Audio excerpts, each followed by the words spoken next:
आदाब अर्ज है दोस्तों। अक्सर रसोई के नए एपिसोड में कुछ नई बातें, कुछ नई रेसिपीज और कुछ नए मालूमात के साथ मैं गुंजन गोयला आपके सामने हाजिर हूँ। आज के एपिसोड की मेन डिश में हम आपको गोभी की एक डिश बनाना सिखा रहे हैं जिसका नाम है गुंचाओ कीमा।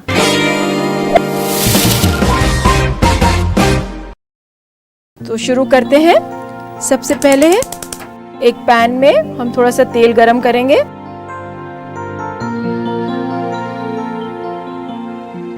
जब तेल गरम हो जाए तो हम इसमें डालेंगे 3 चम्मच कटा हुआ लहसुन और इसे अच्छी तरह फ्राई करेंगे। जब जरा सा कलर आ जाए लहसुन में, हम इसमें डालेंगे गोभी।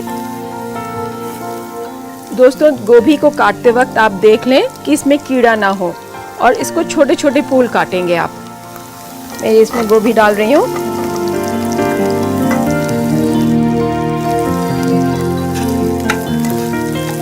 एक बार चला लीजिए इसे।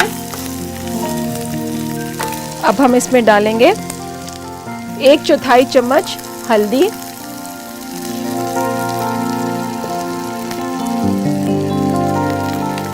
एक छोटा चम्मच लाल मिर्च,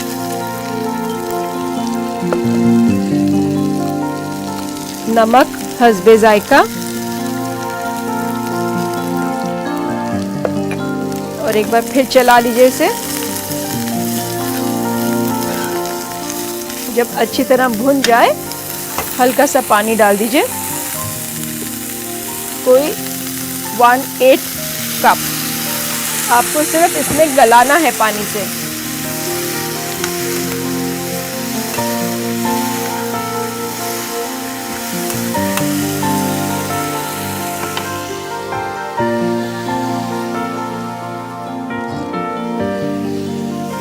हम इसको ढक के रखेंगे।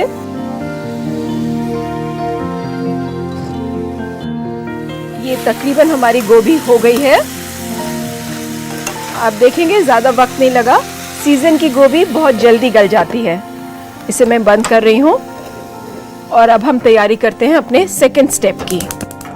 पैन गरम कीजिए और इसमें हम भूनेंगे थोड़ा सा खोया।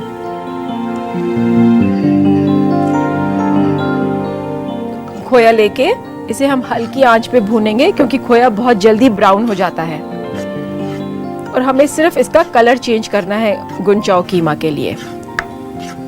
हल्की आंच पे भूनते रहिए और चलाते रहिए। मैं थोड़ी सी गैस और हल्की कर रही हूँ। आप देख रहे हैं कि हल्का हल्का घी छोड़ रहा है। देखेंगे आप, कलर चेंज हो गया है इसका।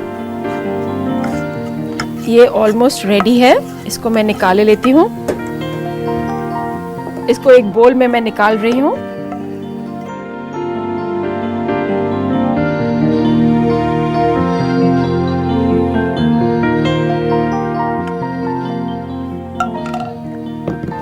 अब हम इसे यहाँ रख रहे हैं और हम तैयारी करते हैं अपने नेक्स्ट स्टेप की।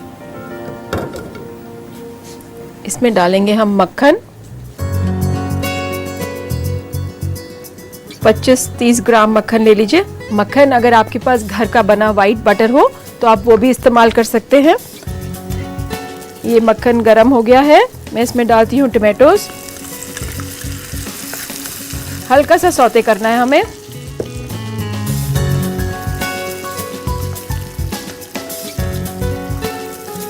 ये गुंचाओ कीमा जो आप देख रहे हैं, ये एक अवधी डिश है क्योंकि इसके नाम से ही आपको लगता है गुंचाओ कीमा। कीमा नॉर्मली नॉन वेजिटेरियन के लिए यूज़ किया जाता है। क्योंकि गोभी को हमने इतना छोटा छोटा काटा हुआ है, इसीलिए इसका नाम कीमा पड़ा है।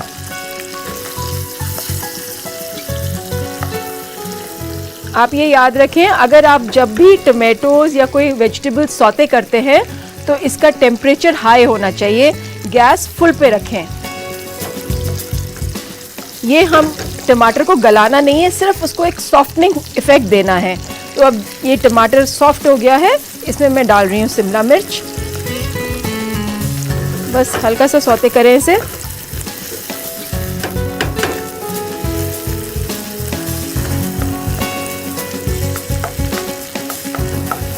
अब ये देखिए मेरा तैयार है ये। मैं गैस बंद कर रही हूँ।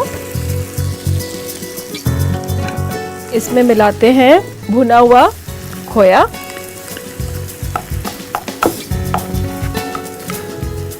सबको मिला के हम मिलाएंगे गोभी में।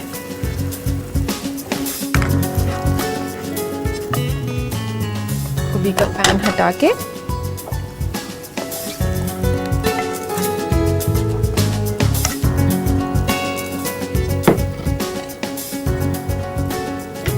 एक बार गैस फिर खोलिए और सब चीज़ों को आपस में मिला दीजिए। आप देख रहे हैं इसमें रेड, येलो, ऑरेंज तीनों का बहुत अच्छा कॉम्बिनेशन बना है। इसमें अब हम डालेंगे पौना चम्मच चाट मसाला, आधा चम्मच गरम मसाला,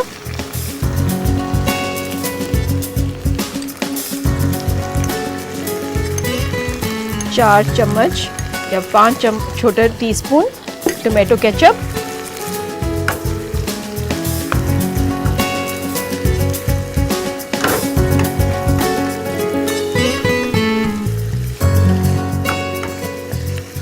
लेमन जूस जो कि एक एसिड भी है।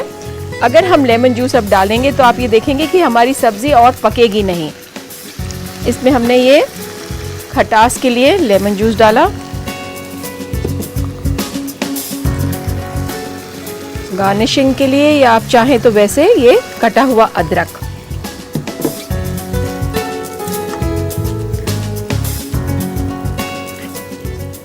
थोड़ा सा धनिया आप अभी डाल दें और बाकी हम गार्निशिंग में डालेंगे। तो लीजिए साहब, गुंचाओ कीमा तैयार है। इसे हम लगाते हैं एक खूबसूरत से बोल में।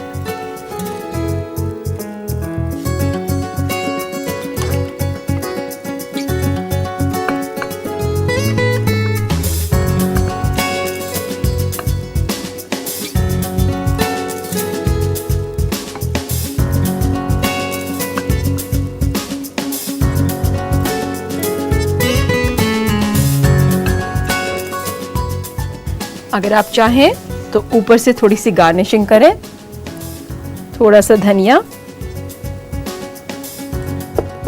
थोड़ा सा गरम मसाला। तो साहब तैयार है हमारा गुंचाओ कीमा।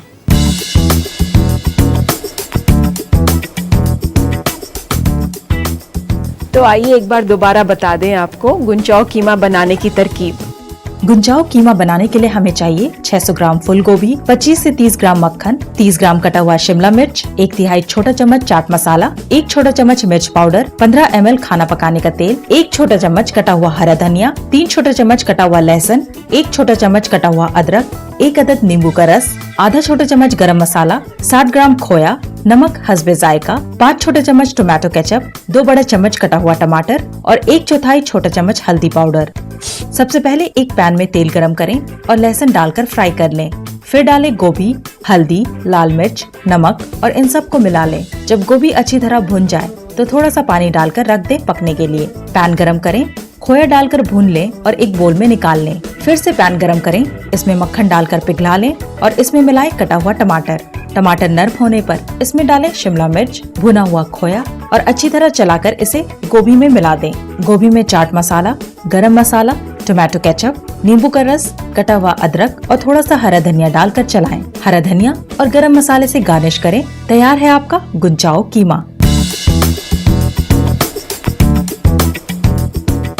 उम्मीद है आपने नोट कर लिया होगा। अब वक्त हो चला एक छोटे से वक्फे का। कहीं मत जाइएगा, मैं अभी हाजिर होती हूँ।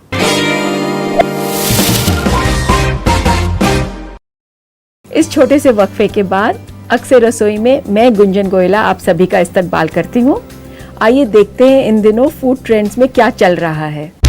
बदलते फूड ट्रेंड्स के मद्देनजर मौसमी सब्जियों के बारे में जानकारी जरूरी है ताकि सेहत को बनाए रखने में ये मालूमात आपके लिए मुआविन साबित हो। भिंडी, ये सब्जी ज्यादातर लोगों को पसंद आती है क्योंकि ये लजीज होने के साथ साथ एसिडिटी और बदहजमी की शिकायतों को भी दूर करती है और खासकर उन लोगों के लिए बेहद मुफीद है जो यूरिनरी प्रॉब्लम से गुजर रहे हैं। कद्दू के बहुत फायदे हैं। इसमें कैलोरी कम होती है और इसका इस्तेमाल आपको बहुत सी बीमारियों से दूर रख सकता है। गर्मियों के मौसम में जिन लोगों को बदहजमी की शिकायत रहती है, ये कद्दू उनको भी बदहजमी से निजात देता है। यही नहीं, कद्दू के बीज प्रोस्टेट डिसऑर्डर से गुजर रहे मरीजों के लिए बेहद फायदेमंद है। लोबिया में कॉपर, मैग्नीशियम और सोडियम होता है। ये तमाम कुदरती अज्जा गर्मियों में जिस्म के लिए बेहद जरूरी है। खासकर लोबिया फाइबर से भरपूर होता है जो कि जिस्म में तहलील होकर कोलेस्ट्रॉल की मिकदार को कम करने में काफी मददगार होता है। मटर में सल्फर, फास्फोरस और क्लोरीन होता है जो जिस्म में दौरान खून को ठीक रखता है। मोटापा और वजन को कम करने वालों के लिए मटर का इस्तेमाल बेहतर तो है, मगर उनके लिए परेशानियों का बाइस बन सकता है जो इसका ज्यादा इस्तेमाल करते हैं। लौकी, तोरी और टिंडा, ये तीनों सब्जियां ग़िज़ाइयत से भरपूर है और मैदे को ठंडक पहुंचाती है। दरअसल गर्मियों की ये खास सब्जियां हैं। इनकी खासियत ये है कि ये बेहद आसानी से हजम हो जाती हैं और ज़ियाबतीस के मरीजों के लिए तो ये किसी दवा से कम नहीं। इसके अलावा आप गर्मियों में पुदीना, करेले, तुलसी, मशरूम, आलू, खीरा, बैगन और पालक का इस्तेमाल कर सकते हैं। ये सब्जियां आपको तंदुरुस्त ही नहीं, ताजगी भी फराहम करेंगे। चलिए, अब मैं ज़्यादा नहीं इंतज़ार कर सकती और लेती हूँ आपके खत। तरन्नुम लखनऊ से कहती हैं कि गुंजन जी कैसे हैं आप? मुझे आपका शो अक्सर रसोई बहुत पसंद है। वो ये भी कहती हैं उन्हें पास्ता बनाना बहुत अच्छा लगता है, मगर अक्सर उनका पास्ता स्टिकी और लसलसा बनता है। इसका सही तरीका बताएं। तरन्नुम, शुक्रिया, आपको हमारा शो पसंद आ रहा है, इसके लिए मैं आपकी बहुत शुक्रगुजार हूँ। पास्ता बनाने के लिए आपको कुछ चीज़ों की एहतियात बरतनी पड़ेगी। पहली बात, पास्ता आप जब भी उबालें उसे ठंडे पानी में ना उबालें। पानी को गैस पे रखें और जब पानी में उबाल आ जाए उसमें 1.5 चम्मच या 2 चम्मच तेल डाल दें। जब अच्छी तरह उबल जाए उसमें आप पास्ता डालें और पास्ता को एक वर्ड हम फ्रेंच में कहते हैं एल डांटे, जिसका मतलब होता है बस कुछ दांत से कटने लायक। और जैसे ही उस स्टेज पे आपका पास्ता पहुंचे, आप फौरन उसको छन्नी में छानिए और एक ठंडे पानी में, रनिंग वाटर में उसे साफ कीजिए। और उसके बाद अगर आपको बनाने में कुछ वक्त लग रहा हो तो एक बोल में ठंडा पानी लें, थोड़ा सा तेल फिर डालें उसमें और पास्ता उसमें डाल के रख दें। इससे आपका पास्ता आपस में चिपकेगा भी नहीं और लसलसा भी नहीं बनेगा, क्योंकि आप उसे ओवर बॉईल कर रही हैं। आल दांते का मतलब यही है कि वो उतनी स्टेज पे हो जो आपके दांत से आराम से कट जाए, कच्चा भी ना हो और ओवर कुक भी ना हो। जमशेदपुर से दिव्या ने एक इंटरेस्टिंग सवाल लिखा है। वो जानना चाहती है टमाटर के पेस्ट और टमाटर प्यूरी में क्या अंतर है।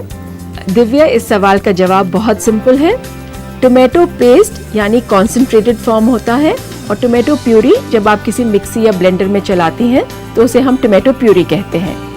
उम्मीद है आप सबको मेरे इस जवाब से अपने जवाब भी मिल गए होंगे। अब वक्त हो चला एक छोटे से ब्रेक का, कहीं मत जाइएगा, मैं अभी हाजिर होती हूँ। जा रहे हैं ग्रिल तुलसी पनीर, जो कि ज़ियाबतीस के मरीजों के लिए बहुत ही फायदेमंद है।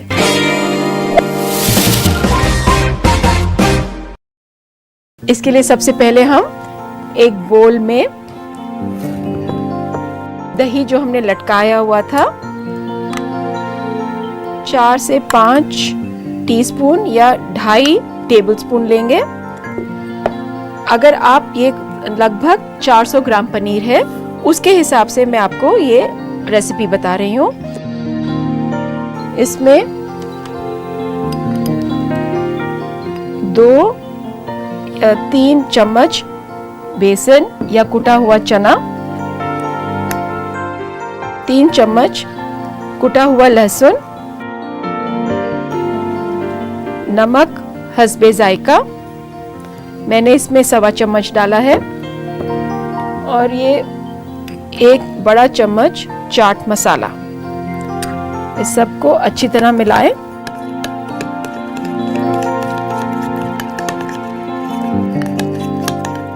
अगर आप हंग कर्ड नहीं लेंगे तो आपका ये मैरिनेट पतला होगा। ये हंग कर्ड, बेसन आपके मैरिनेट को गाढ़ा करेगा और एक टेक्सचर देगा पनीर को। आप चाहें तो इसे चख लें ज़रा सा। परफेक्ट। अब इसमें हम डालेंगे तुलसी। एक बार फिर अच्छी तरह मिलाएं। याद रखिए, जब आप ये मिक्सचर बना रहे हैं तो इसमें नमक मसाला थोड़ा ज़्यादा तेज़ होना चाहिए, क्योंकि अभी आप इसमें पनीर कोट करेंगे और पनीर कोट करने के बाद जब कुकिंग होगी तो सॉल्ट और मसाला थोड़ा निकल जाता है। तो इन सब पॉइंट्स का अगर आप एहतियात रख के बनाएंगे, आपकी डिश लजीज बनेगी। ये तैयार हो गया है हमारा। इसमें हम डालेंगे पनीर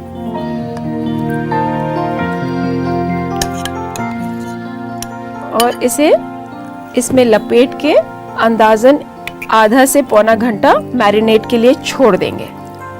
अगर किसी वजह से आपका दही पतला है या आपका मैरिनेट ज़्यादा बन गया तो कोई घबराने की बात नहीं है। आप उसको मैरिनेट को थोड़ा अलग से निकाल लें और किसी और चीज़ में भी इस्तेमाल कर सकते हैं। इसको एक बार अच्छी तरह चलाएं।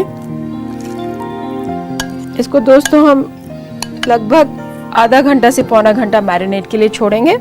उसके बाद हम शुरू करेंगे इसकी फ्राइंग। तुलसी के पत्ते खून में मौजूद चीनी को कम करते हैं और इसके साथ साथ आपके इम्यून सिस्टम को भी स्ट्रॉन्ग करते हैं। अगर आप पनीर घर पे बना रहे हो तो एहतियात बरतिए कि पनीर को अच्छी तरह पैट ड्राई करिए किचन टॉवल से, नहीं तो उसका जो पानी है इस मैरिनेट में रह जाएगा और आपका मैरिनेट पतला हो जाएगा। आधे घंटे बाद हमारा पनीर कुछ इस तरह दिखेगा।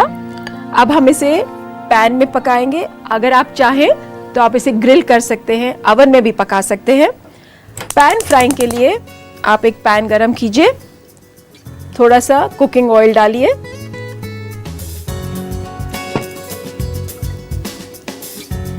हल्का सा हिला लें और तेल को अच्छी तरह गरम करें। जब तेल अच्छी तरह गरम हो जाए तो आप इसमें पनीर डालें।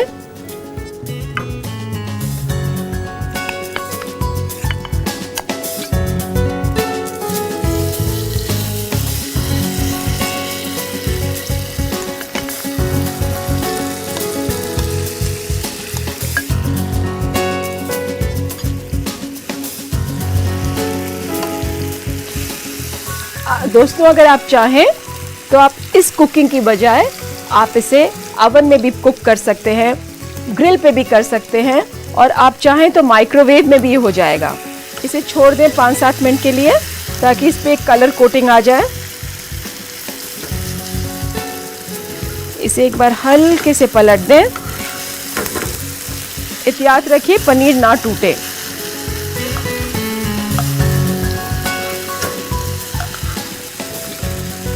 इसको हम हल्के हाथ से पलटेंगे और देखेंगे इस पे कलर आने लगा है।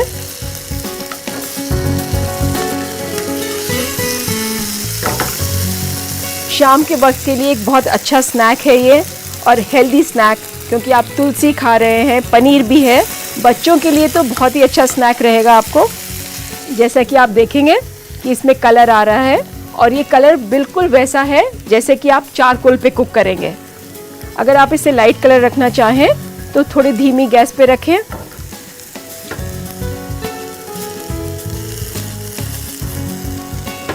ये तकरीबन तैयार है और इसे मैं लगाती हूँ एक सर्विंग डिश में।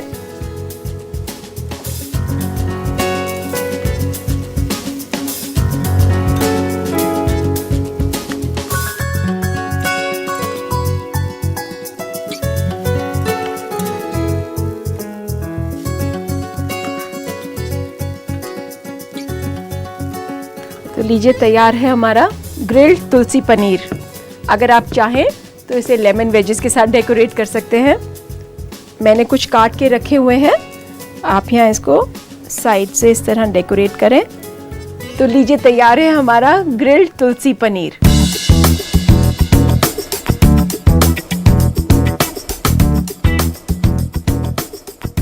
आप भी अपने घर पे ट्राई करिएगा और मुझे बताइएगा कैसा बना आपका ग्रिल्ड तुलसी पनीर। तो लीजिए, एक बार फिर से दोहरा लेते हैं इसके बनाने का तरीका। ग्रिल्ड तुलसी पनीर बनाने के लिए हमें चाहिए 400 ग्राम पनीर तिकोना कटा हुआ, 2.5 बड़ा चम्मच दही मलमल के कपड़े में आधे घंटे टंगा हुआ, 3 छोटा चम्मच चना पाउडर, 3 छोटे चम्मच लहसुन कुटा हुआ, 1 छोटा चम्मच नमक, 1 बड़ा चम्मच चाट मसाला, 2.5 बड़ा चम्मच खाना पकाने का तेल और 1/4 कप तुलसी पत्ता कटा हुआ।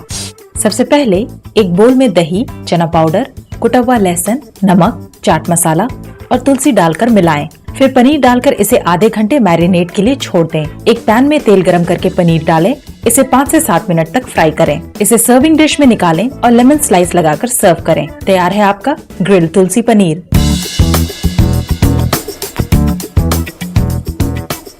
उम्मीद है आपने एक बार फिर से नोट कर लिया होगा।